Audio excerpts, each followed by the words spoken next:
Lako ni mong kuya. Sa ingon kay kuya. Taro nga. Tanaw sa iya. Tanaw sa iya, ano? Tanaw sa iya, ha? Oh, sa ingon.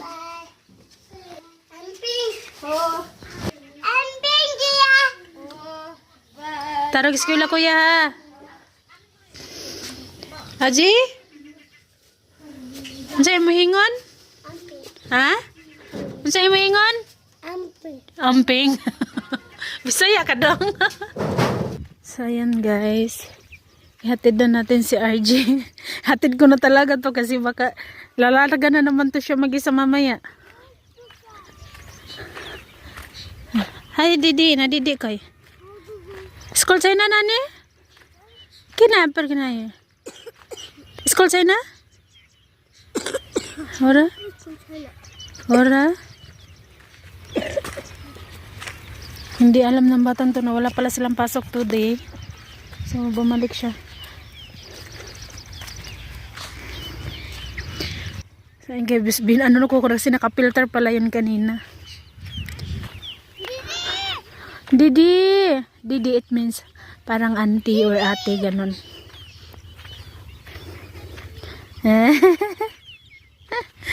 Hatid ko na to kasi lalarga to mamaya pag di mo hatid. Yan si na uncle doon nagkatay sila ng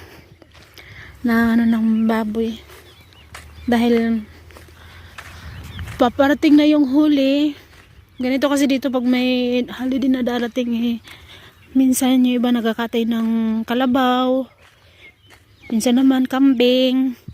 Or di kaya baboy, mga ganun dito guys.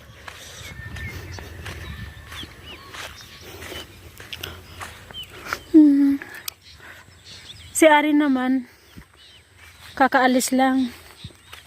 So, si RG pinilit talaga ng ng teacher na driver kasi yung driver ng tricycle mismo guys is isa din siyang teacher dati. Yun daw yung teacher ng asawa ko. Lalaki siya, matanda na. Medyo may edad na. Hindi naman yung masyadong tanda talaga pero ano yun siya, mabait yun siya. So, pinipilit niya si RG na isama na lang sa kanya. Na RG, tara na si RG, sama ka na sa amin. Ayaw talaga ni RG guys, ay. Mas gusto niya talaga naglakad siya.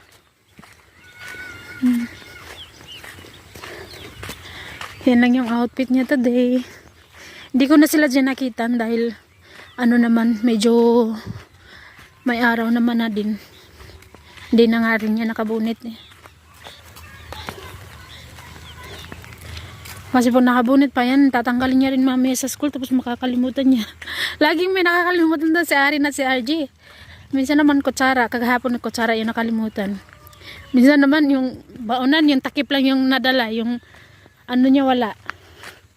Minsan yung towel, panyo nila ba. Pinapadalhan ko talaga yun ng panyo dahil dito pinang ano ko ng pangpahid na sipon nila or kamay, ganun. And guys, paparating na tayo. Sandito na tayo. So mamaya po ulit. So yun, ang bilis lang guys. No? Nahatid ko lang si RG, tapos balik na agad ako. Si RG, pagpasok na sa school, nagbabay lang siya, tapos pasok na siya sa loob. Puribuyag, Jod. Hinaot, di na magkuhan si RG. Di magbago. Pag makabalhin na yung kuya sa school, sa Pikas school. Nagbisaya na pag ko. Sana hindi ito magbago, sabi ko ho, ay ano, sana hindi magbago si RG, sana ganito lang siya. Sana hindi siya iiyak pag soon pag lilipat na siya rin sa school ni Ayman ba. Kasi kapag kagana na ay mahirapan tayo dahil kailangan natin talaga mag ano doon sa school ng buong araw. Guys, mamaya po ulit. So hi guys, time check tayo dito sa Nepal is 3:18 na ng hapon. Nakapaglinis na ako at saka nakarating na rin yung mga bata kanina pa. Ayan. Namapan, bago pa dumating yung mga bata, namapan ko na ito dito guys, no? Ayan. Binalik ko, inusog ko na rin tong table dito kasi dumaan ako kanina dyan para ano yung filter. Kasi naubusan yung tubig ng filter. So yun guys, tapos na akong maglaba. Hindi ko tinapon yung may sabon no kasi ang balak ko kasi dun sa trapal, ginanyan ko na muna siya. Kasi akala ko nung that time na sinampay ko yan umaga ko yan sinampay. Tapos pagka hapon ay dumalugdog. Kumukulog yung langit babaga. So, okay unta atog ning ulan. Okay sana kung umulan ba. Din yung ano yung dumi-dumi ng trapal. Yung isang trapal na tinupi ko ayan. Hindi yan sa amin. Kinaante pala yan. So, yan guys, yung mga trapal is bala ko talaga yan. Nadadalhin ko sa ilog para doon ko lalabhan para makusok-kusok jud na to siya maayo no para malimpyuhan jud na to siya maayo. So, ang ano ko is dito ko na lang siya lalaban kasi di ko naman tinapon yung tubig na ano pinagsabunan ko. Pero may lalabunon pa rin ako. Ayan guys, oh. Ilang piraso na lang din naman yan. So, okay lang yan dahil yung uniform ni Ayman ngayon ay PE sila. So, lalaban na natin yung PE nila. So, baka bukas na ulit ako maglaba. Halos araw-araw. Yun talaga yung routine ko dito guys. No? Yung halos araw-araw talaga akong naglaba. Kasi kung hindi talaga yung maganda yung pakiramdam ko, hindi ako naglalaba ng isang araw. So, ganun. So, nung ginawa tong bahay, ilang araw din ako doon. Ilang araw din ako hindi naglaba kasi ginamit nila yung tubig. Hindi tayo pwedeng sumingit ba, ganun. Makasingit man tayo, konti lang yung nilalabhan ko, hindi lahat-lahat, ganun. So, yan dyan ko sinampay. Ayan. Magaan lang naman yan guys kasi dryer ko na yan. Pero yung paglalaba is kailangan mano-mano kasi nga sira yung washing natin sa mano-mano sa paglaba. Ay, sa paglaba ng washing. Yun yung sira niya ba. Yung dryer okay naman. Oh, okay lang yan. Kahit mano-mano tayo maglaba. And guys, papakita ko sana sa inyo sobrang lakas ng hangin dito. So, ayan, nilabhan ko. Tapos ito din. And then doon yung mga uniform ng mga bata. Tapos yun doon. Yung mga bag na yan, hindi ko yan nilabhan guys ha. Parang pinaarawan ko lang. Kasi yan yung luggage. Tignan nyo yung luggage. Parang sa baba kasi niya nabasa yan. Sa kabilang kwarto kasi yan nakalagay sa kwarto ng mga bata. So kaya ako din yan nilabas. Pero yung chinek ko, hindi naman pala nabasa. Yung labas lang ang nabasa. Yung ano niya, hindi pumasok sa, yung tubig hindi pumasok sa loob ba. So kahit ganun pa man, pinaarawan ko yan. Binuksan ko yan kanina ha. Pero ngayon ko lang tinakpan. Kasi lumakas na yung hangin dahil baka mapasukan ng abog-abog ba. Pero bubungkalin ko pa din yan. Tataktak ko pa din yan. Tataktak. Bisaya ano talaga. Mix Bisaya talaga. Iano ko pa din. Ipapagpag ko din yan. Kasi baka maanuhan guys ba na pasukan kanina ng abog, alikabok. So tignan nyo. Alam nyo ba guys ang hangin dito. So nakikiramdam ako kasi pag humahangin, malakas kasi yung hangin dito talaga sa Nepal guys, hindi basta-basta yung hangin dito sa Nepal. Pinapakiramdaman ko yung yero natin ba na may tumutunog-tunog ba, pero masaya ako guys kasi wala, okay naman siya guys. Salamat talaga sa tignan nyo yung hangin oh, ayan. Sobrang lakas talaga ng hangin dito. Dahil sa lakas ng hangin guys, no, yung isang trapal na sinampay kasi 3 trapal yan no, na laglag na talaga yung isang trapal. Ayan, tignan nyo. Lakas ng hangin na. So, pagkatapos kong maglaba, tinakpan ko agad yung washing. So, bala ko sana guys, no, nalaban ko na to, nabrasan ko na tong ano, no, yung floor mat, no, pero hindi talaga natanggal yung mga ganito niya, no. Nabrasan ko na yan. Bala ko na sana ikakabit, ano siya ngayon, ilagay ko na yan siya doon ngayon sa living room. Iniisip ko, hindi pa tapos yung pag-ano doon ng kuryente. Hindi pa napataasan. And then yung plywood, hindi pa din naikabit. Kasi nahinto nga tayo, guday, no?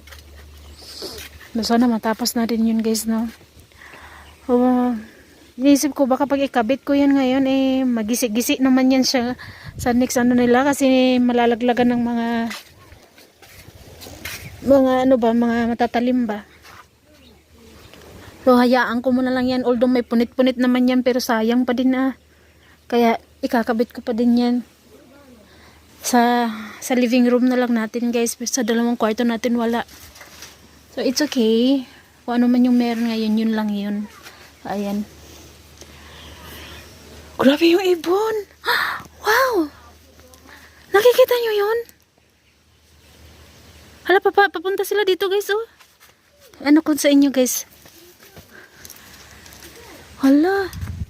Bakit kaya sobrang dami nila?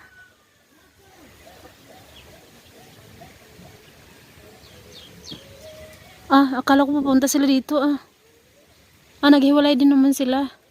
Yung iba papunta doon, yung iba papunta doon. Pero grabe, sobrang dami. Nawala na. Mas marami yung doon na side, oh. Kanina sila dito sila yan. Pero naghiwalay sila yung iba doon. Pero mas konti lang yung doon. Pero dito yung medyo, talaga, hindi medyo. Sobrang rami talaga niyan, oh. Ano kaya meron doon? Bakit sobrang daming ibon? And guys, yung susi pala neto dito is andun pala daw kay ante. Dinala daw pala doon ni RG kahapon.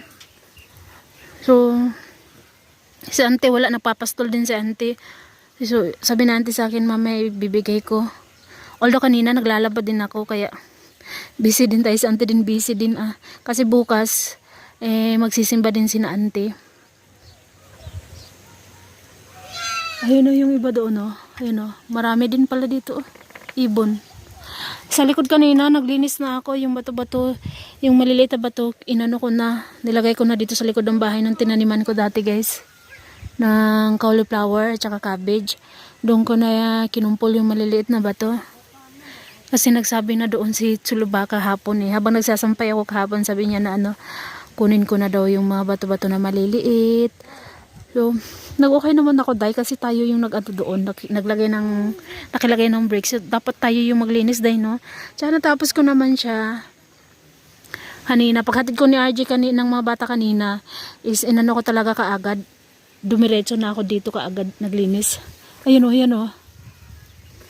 Ayan guys, nakikita nyo. Asan na yung iba?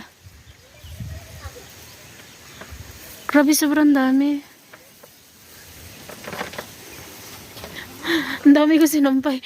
Ito yung tinakap ko sa babaw ng guys, ng luggage. Bago ko siya sinarado, tinakip ko, inano ko to ba. So ito naman, mga banig-banig, ayan, ito yung inaano ko sa lapag sa kitchen kapag kagabi. Pagtapos na kami, time kainan na kami. Kasi kami guys, is kumakain kami. Kahit yung mga bata, inaanohan ko sila sa table, sila kumain, no. Mas sila na sa baba. Kasi naano din sila sa mga biyanan ko, kasi yung mga biyanan ko din sa baba din sila kasi kumakain. Nakaupo lang sa baba ba. Okay lang naman, basta may hasapin lang. Ayan, although ito nalabhan, malinis na guys, no. Nalabhan ko na ito. Lang natin to, ibabalik lang natin to sa luggage. Ayan sa arin,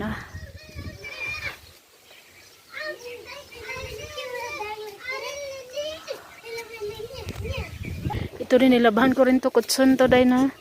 Kasi bago ako maglalagay nung banig, nilalagay ko muna to para hindi tumagos yung lamig sa puwitan natin ng mga bata ba. Ay. Okay na lang kahit malakas yung hangin dahil para mas mabilis matuyo yung mga sinampay natin. So guys, hanggang dito na lang muna. And guys, thank you so much for watching. Maraming salamat po sa inyong lahat, guys. Lalo na ho sa mga hindi ho nag-i-escape at lalo na ho sa mga nagko-comment. Thank you so much po.